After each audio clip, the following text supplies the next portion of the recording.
নমস্কার, আমি অনির্বাণ। বাংলার রাজনীতি আপনাকে স্বাগত। গতকালকে চতুর্থ দফার নির্বাচন শেষ হয়ে গেল। চতুর্থ দফায় কিন্তু তৃণমূল তার নখ দাঁত সব বের করে দিয়েছে। এই দফায় তৃণমূল কিন্তু তার মরণ কামড় দিয়েছে।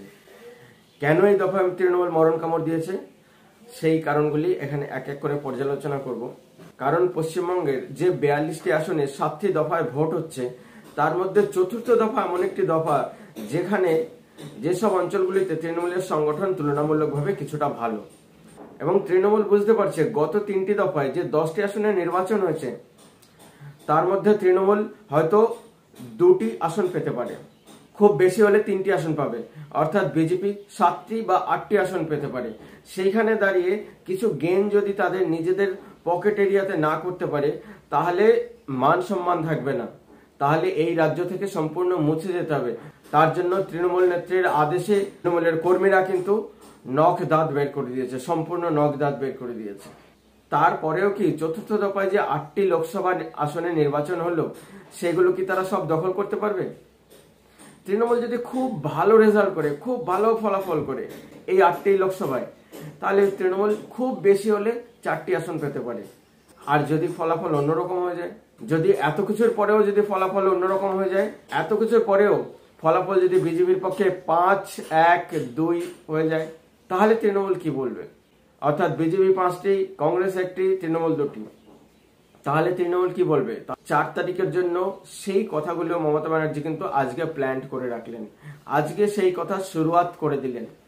আজকে একটি প্রচার সভা থেকে মমতা ব্যানার্জি বললেন, ইভিএম এর 2 নম্বর বাটন দাবালেও পদ্ম ফুলে ভোট যাচ্ছে, পদ্ম ফুলে দাবালেও পদ্ম ফুলে ভোট যাচ্ছে। এটা নাকি তারা ধরেছেন। এটা যদি ধরে থাকেন তাহলে এ নিয়ে তো সারা দেশে হাল্লা হয়ে যেত যে ইভিএম হ্যাক করা যায় না, সেই ইভিএম হ্যাক হয়ে গেছে, যা সারা ভারত পারেনি, যা সারা ভারত ধরতে পারেনি, তাই মমতা ব্যানার্জি করে ফেলেছেন। বিজেপি তাদের সপক্ষে ইভিএম হ্যাক করে ফেলেছে। মমতা ব্যানার্জির কথা যদি সত্যি হয় তাহলে তো সারা দেশে ইভিএম বন্ধ হয়ে ব্যালটে ভোট চালু হয়ে যাবে আবার। কিন্তু মমতা ব্যানার্জি একজন হ্যাবিচুয়াল লায়ার, জানেন তাদের ভাইদের কি বললে উকসানো যাবে, তার জন্য এমন এমন কিছু কিছু বোকা বোকা কথা বললেন যারা শিক্ষিত সমাজ তাদের কাছে তো বোকা লাগে, কিন্তু মমতা ব্যানার্জির ভাইদের কাছে সেই কথাগুলো অমৃতবাণী লাগে। মনে হয় দিদি ঠিক বলেছে।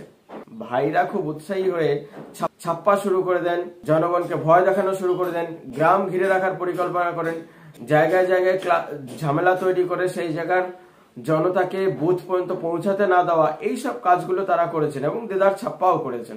মমতা ব্যানার্জি কি করলেন? 8 তারিখে যখন মমতা ব্যানার্জির ফলাফল খারাপ হবে তখন মমতা ব্যানার্জি যেন বলতে পারেন যে ইভিএম এ কারচুপি হয়েছে, আমি তো আগেই বলেছিলাম। তো ইভিএম এ কারচুপি করেই বিজেপি ক্ষমতায় এসে গেছে এবং বিজেপি পশ্চিমবঙ্গে তার থেকে বেশি সিট নিয়ে এসছে। মমতা ব্যানার্জি কোনোদিনই জনতার রায়কে সম্মান করেন না, সে জিতুন বা হারুন কোনোদিনই জনতার রায়কে সম্মান করেন না। তো তার জন্য তিনি এই ইভিএম এর গল্পটি প্ল্যান করে রাখলেন 4 তারিখে রেজাল্টের দিনে শোনানোর জন্য। এই 7টি ফেজের মধ্যে 2টি ফেজ এমন হচ্ছে যেখানে তৃণমূল সাংগঠনিকভাবে অ্যাডভান্টেজে আছে, যেটির একটি চলে গেল, সেটি হচ্ছে 4th ফেজ, অর্থাৎ চতুর্থ দফায় যেসব এই অঞ্চলগুলিতে যেসব লোকসভাতে নির্বাচন হয়েছে এখানে তৃণমূল সাংগঠনিকভাবে বেশ শক্তিশালী, তার জন্য তারা ছাপ্পা করতেও পেরেছে, বুট লুট করতে পেরেছে। আরেকটি ফেজ হচ্ছে এরকম 7ম ফেজ।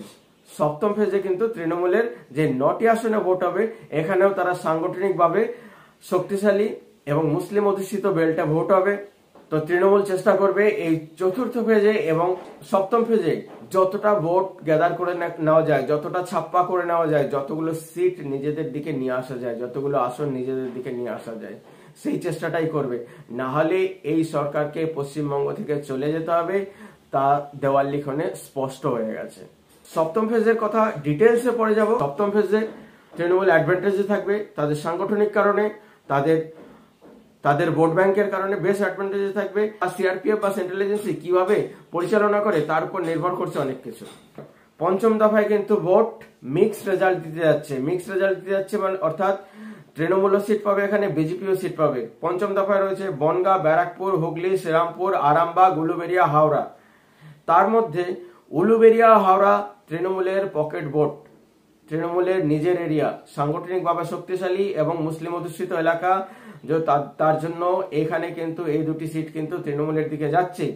আর বাকি যে 5টা সিট রয়েছে, এই 5টি সিট বিজেপি, এই 5টি সিটে যদি সঠিকভাবে ভোট হয়, বিজেপি কিন্তু এই 5টি সিটের 5টি নিয়ে যাবে, তাতে কোনো ভুল হবে না। অর্থাৎ পঞ্চম দফায় যে 7টি লোকসভা আসনে ভোট হতে যাচ্ছে, তা বিজেপির পক্ষে ফলাফল 5-2ও হতে পারে বা 4-3ও হতে পারে। তো তৃণমূল এখানেও বেশি একটা ভালো করছে না দেখা যাচ্ছে। ষষ্ঠ দফায় তৃণমূলের কিছুই নেই, ষষ্ঠ দফায় তৃণমূল এখানে কিছুই করতে পারবে না। ষষ্ঠ দফায় যে লোকসভার 8টি কেন্দ্রে ভোট হতে যাচ্ছে, এই 8টি কেন্দ্রে কিন্তু বিজেপির গড়। বিজেপি কিন্তু এখানে তৃণমূলকে বিশেষ কিছুই করতে দেবে না, জায়গায় তৃণমূলের কোনো জারি জুরি চলবে না। পুরুলিয়া, এই ষষ্ঠ দফায় যে 8টি আসনে ভোট হতে যাচ্ছে সেগুলি হচ্ছে পুরুলিয়া, বাঁকুড়া, বিষ্ণুপুর, ঝাড়গ্রাম, তমলুক, কাঁথি, ঘাটাল, মেদিনীপুর। পুরুলিয়া, বাঁকুড়া, বিষ্ণুপুর এই 3টি বিজেপি শিওর নিয়ে যাচ্ছে, ঝাড়গ্রাম বিজেপি শিওর নিয়ে যাচ্ছে, তমলুক, কাঁথি, ঘাটাল, মেদিনীপুর এটা শুভেন্দু বাবুর গড়। যে শুভেন্দু বাবুর পুরো ফ্যামিলি আগে তৃণমূলে ছিলেন, তারা তৃণমূলের জন্য ভোট করিয়ে এখানে তৃণমূলকে ভোট করিয়ে নিয়ে আসতেন। এই 4টি সিটের মধ্যে 1টি সিট বিজেপি পেয়েছিল এবং 3টি সিট শুভেন্দু বাবুর ফ্যামিলি মিলে, সবাই মিলে শুভেন্দু বাবু তৃণমূলের জন্য কিন্তু নিয়ে এসেছিলেন। কিন্তু এবার কিন্তু ঘটনা অন্য, শুভেন্দু বাবুর সম্পূর্ণ ফ্যামিলি কিন্তু বিজেপি জয়েন করেছেন এবং শুভেন্দু বাবুর ফ্যামিলি কিন্তু এই হোল্ড ছাড়তে চাইবেন না, যা তাদের প্রায় গত 20-25 বছরের হোল্ড রয়েছে, তো তারা ছাড়তে চাইবে না। তারা কিন্তু এই সিটগুলি যেভাবে হোক বিজেপির দিকে নিয়ে আসবেন এবং জনমত তাই বলছে। এখন বাংলার জনমত কিন্তু পশ্চিমবঙ্গের শাসক বিরোধী হাওয়া, কিন্তু শাসক বিরোধী হাওয়া চলছে। তার জন্য বলছি, এই ষষ্ঠ দফায় 8টি আসনের মধ্যে 8টি আসনেই বিজেপি জিতে যেতে পারে, অর্থাৎ বিজেপির পক্ষে 8-0 হওয়ার চান্স সব থেকে বেশি। বিজেপি খুব খারাপ করলেও এখানে 7-1 হবে, কিন্তু এর থেকে অন্যথা কিছু হবে না। মমতা ব্যানার্জি কিন্তু তার শেষের শুরুটা বুঝতে পেরে গেছেন। এই চৌথা দফা নির্বাচনটা মমতা ব্যানার্জির নির্বাচন ছিল, তাই তিনি তার নখ দাঁত সব বার করে দিয়েছেন। আর এরকম দেখতে পাবো পঞ্চম দফার 2-3টি সিটে এরকম ঘটনা দেখতে পাবো। বাকি জায়গায় মমতা ব্যানার্জি বিশেষ কিছু নড়াচড়া করতে পারবেন না। হ্যাঁ, নড়াচড়া তো করার চেষ্টা অবশ্যই করবেন, শেষ কামড় তো দেওয়ার চেষ্টা করবেন, কিন্তু তাতে কোনো লাভ হবে না। আর ষষ্ঠ দফায় তৃণমূল কোন রকম নখ দাঁত বের করতে পারবে না। সপ্তম দফায় তৃণমূল কিন্তু তার নখ দাঁত, হাত পায়ের, বম, বন্দুক, পিস্তল যা আছে সব বার করবে। সব বার করে এই 9টি সিটের 9টি দখল রাখতে চাইবে, কিন্তু এত সহজ হবে না সবকিছু। কারণ পশ্চিমবঙ্গে এখন পশ্চিমবঙ্গের শাসক বিরোধী হাওয়া চলছে। এই হাওয়ায় তৃণমূল কোথায় উড়ে যাবে 4 তারিখের ফলাফলে সেটুকু সম্পূর্ণ বোঝা যাবে। বাকি আমাদের অপেক্ষা থাকবে 4 জুনের। আসুন আমরা অপেক্ষা করি।